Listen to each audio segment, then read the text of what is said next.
and Juliet, now there was a thing.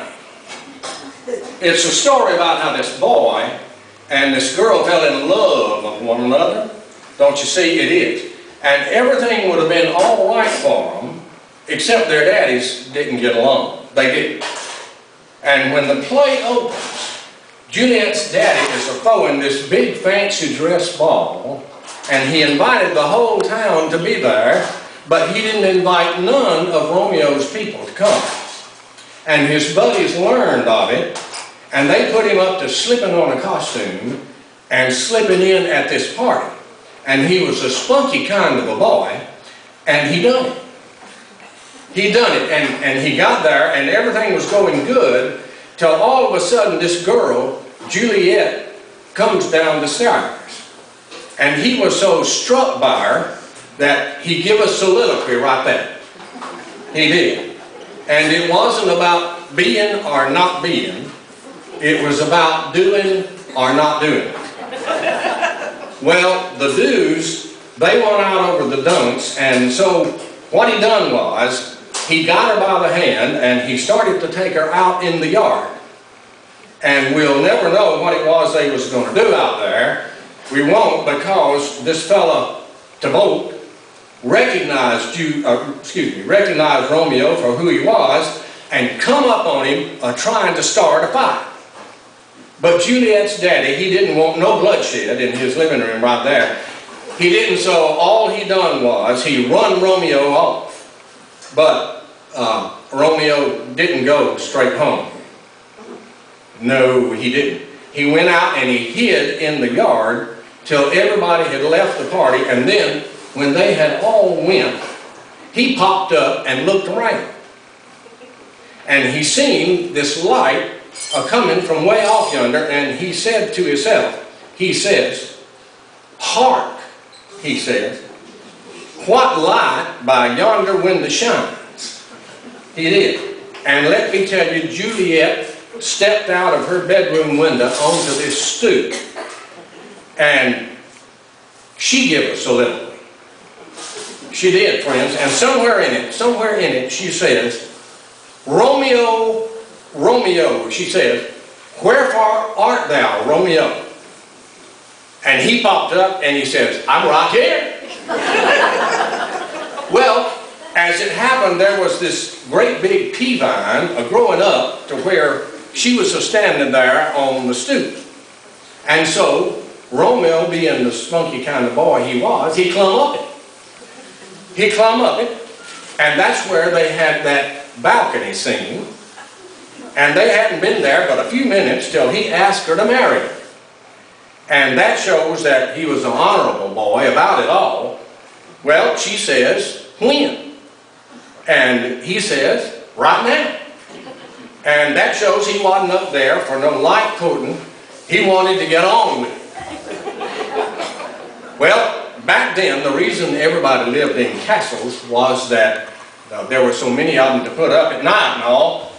And there were so many of them there that night that they had a preacher on duty all night long.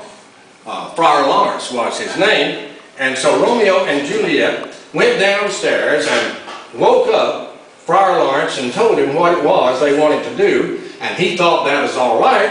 And so he married her right there. But then, don't you see, it was a question of where they was to spend the night. Things being how they was and all. And Friar Lawrence told Romeo that he thought he ought to go on home that night. And Romeo, he didn't like it too hot. He didn't, but he did. He went on home that night, and then Romeo thought that maybe he better go off somewhere and lay low till things cooled off and all. And while he was gone, friends, Juliet's mama took a great notion that Juliet ought to get married. And then she was in a bind. She was, because she didn't want two husbands. She figured Romeo would be enough to take care of by himself. And so she went back down to see Friar Lawrence to see what it was she ought to do, and he mixed her up a drink. Friar Lawrence mixed her up a drink, and she drunk it and fell out across the bed there. And everybody thought she was dead.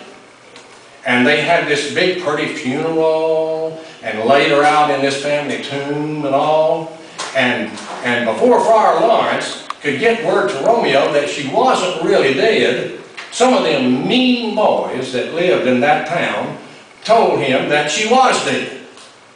And he figured life didn't hold nothing for him, so he went out and got him this big can of lye to drink. And so he went over to this tomb where she was laid out, and he opened the door of it, and he says, "Oh my love, oh my wife." He did.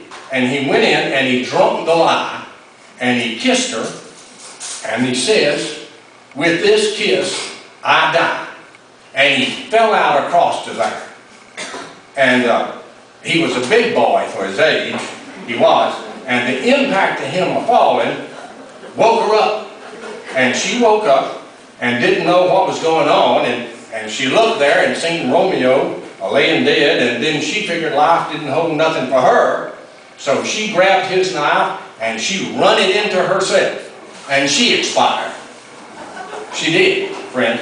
And the moral of this story is, if you got a boy that's courting a girl that you don't like, or the other way around, if you don't want the expense of a double funeral on you, the best thing to do is let them have a cheap wedding. It is.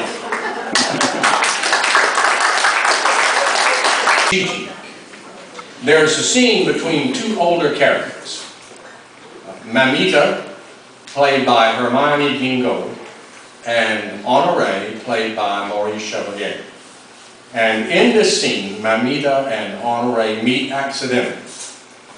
And they begin remembering earlier days when they were sweethearts. So we'll do Mamita and Honoré.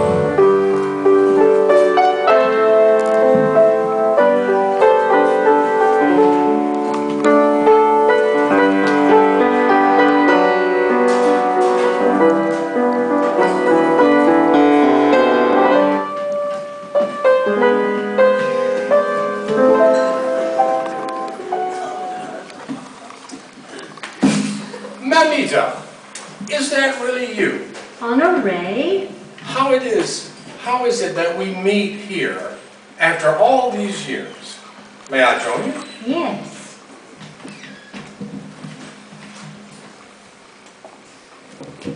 Do you remember that last evening we spent together at this very cafe? Yes, I do.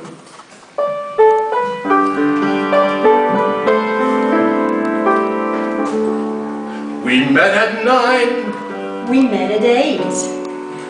I was on time. No, you were late. Ah, yes. I remember it well.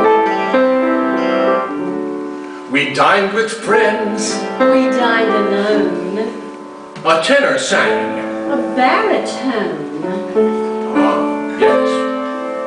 I remember it well. That dazzling April moon. There was none that night, and the month was June. That's right. That's right. It warms my heart to know that you remember still the way you do. Ah, yes. I remember it well. That carriage ride. You walked me home. You lost a glove. I lost a comb. Ah, yes. I remember it well.